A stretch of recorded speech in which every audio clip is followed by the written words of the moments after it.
Come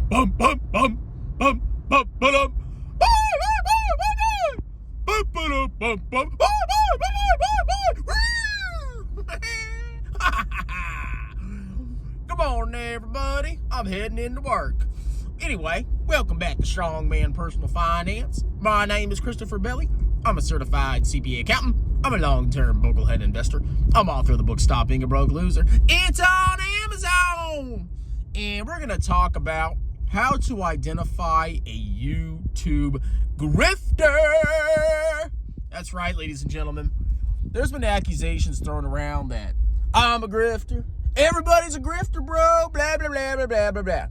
And yes, of course, everybody on YouTube wants to make money one way or another. Could you imagine dumping dozens, hundreds of hours into YouTube out of the kindness of your heart? Of course, everybody wants to make money, some kind of money. But at the end of the day, the only people that don't want to make money on YouTube are probably like ultra rich, spoiled trust fund babies, which I don't think there's any of those on YouTube. So yes, everybody wants to make money. It's how you make money that makes you into a grifter. But first of all, before we get into that, the number one indicator that somebody is a grifter on YouTube and will change their content simply to get views and pump whatever they got to pump is if they have no skills. Now, some people don't disagree with me, but unless you have a specific trade or skill set that directly ties into a job, I argue you don't really have any true skills. For example, a business degree, okay? Are you educated? Sure, you know a little bit about everything. But I remember in college, people that didn't want to study hard stuff like, accounting or, physics or something like that, they would do business degrees, generic business degrees, because the other stuff was too hard. Now, a business degree is just like a smattering of a bunch of easy BS. You have to take like one or two accounting courses, like the basics of accounting. And you have to do like marketing and all the other fluffer courses that they have for business degrees. But at the end of the day, think about it. What skill do you have when you graduate with a business degree? And I'm not knocking you, because the first degree I got was a history degree. And the reason I did that is I was going in the Army. It didn't matter. The only thing that mattered was your GPA to compete for, jobs and duty assignments. But I since changed that really, really quickly once I got out. But think about it. What job can you get with a freaking business degree? Like, what skill do you have? You know a little bit about everything, but you don't have enough to really start your own business or start a trade. You don't know jack, okay? You're like, I know I'm a manager. I know how to manage stuff. You don't know jack about management, man. I remember when I graduated college and I went and became a platoon leader in the Army. Apparently I was a janitor in the Air Force, but whatever. I didn't know anything. I had to freaking learn managing people, okay? It's just part of life. You got to experience things to learn things. But stuff like a business degree or like, fine arts or this or that, I guess you could consider art maybe a skill. But the vast majority of these people, if you just go look at their backgrounds, you can easily see whether they have any financial qualifications. That's the big one. Now, if you have a business degree and you start a YouTube channel, covering mystery stories, who freaking cares? But if you're a person, talking about Pokemon cards or, get rich quick schemes or the stock market or whatever, you're just a freaking grifter. You don't know what the hell you're talking about. 0%. You don't know anything, okay? So that's number one. That's the number one indicator of a freaking grifter.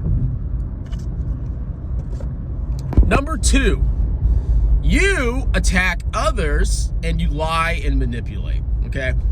Now, I'm known for attacking other YouTubers. Why? Because I freaking hate them. I really don't like a lot of these YouTubers that pump individual stocks. And if you just look at my background, I've 100% proven that I'm an index fund investor. I've shown my portfolio multiple times. I have 95% of my portfolio in broadly diversified total world index funds, and I have 5% mostly in Alibaba as a speculative play. But there's liars and clowns out there that act like, Strongman, he's not legit because he bought Baba and Baba went down. Because you're supposed to buy stocks that went up. It's like, come on. Give me a freaking break. Of course I'm going to have losses when I speculate on stocks. My 5% of my portfolio is just for fun. So you're going to hear a lot of stuff out there like, I'm a fake boglehead and, I'm a China shill, I'm a communist. And all these people that are attacking me, what is their motivation? They just want attention on their channels. Of course they do. And that's part of the YouTube game. I freaking get it. But at the end of the day, people that lie about stuff like that just blatantly lie, it makes me freaking sick. Now, there are some, legitimate scumbag scammers.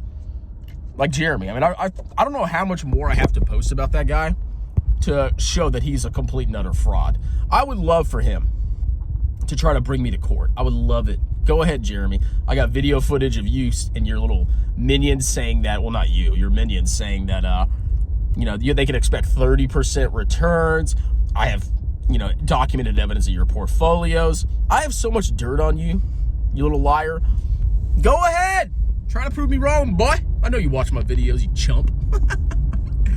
But there are a lot of scumbags on YouTube, and it really offends me when I see these clowns who have no idea what they're doing, pumping trash freaking stocks. And I've attacked them, and a lot of them have had to come on my channel and debate me or acknowledge me, which is great. I think it's a good thing, okay? So that's the number 2 sign of a scammer. Somebody that, talks a lot of trash and, makes it seem like I'm a complete scammer. Or any YouTuber in general, when it's 100% false. All right, number 3. What's the number 3 sign of a grifter? Especially a finance grifter.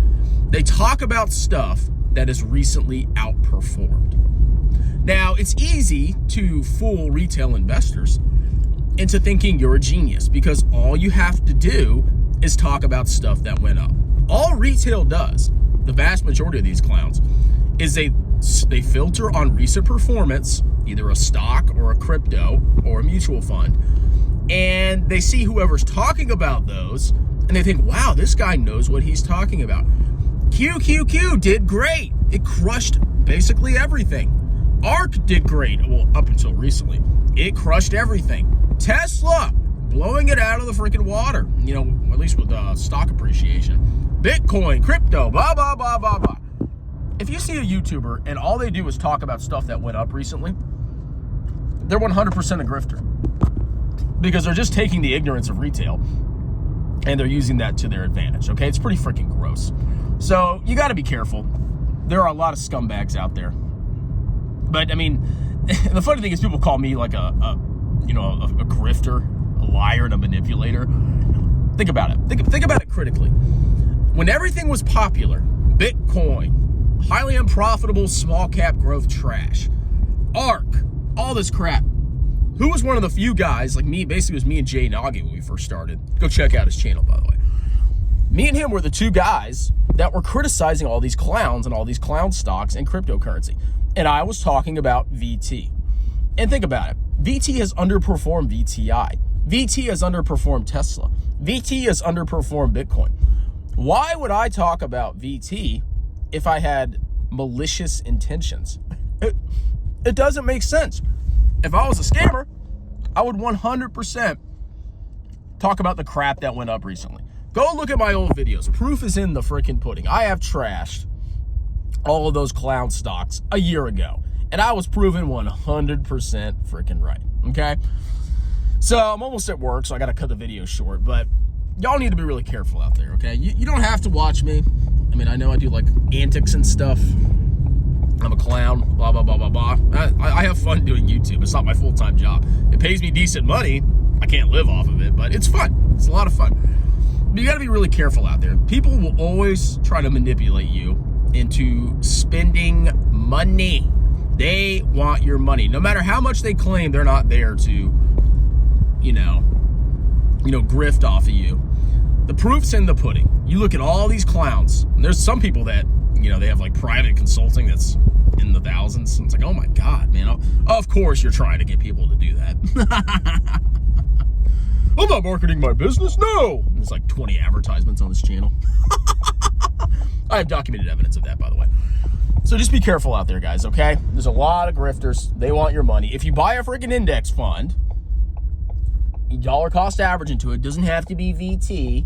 I know, VT's the devil because it didn't outperform. But as long as you're dollar cost averaging into index funds and tax advantage accounts, you're going to be better off than 99% of these clowns, okay? Anyway, that's it. Hope you guys enjoyed the video. I will do more videos when I get home. Chill.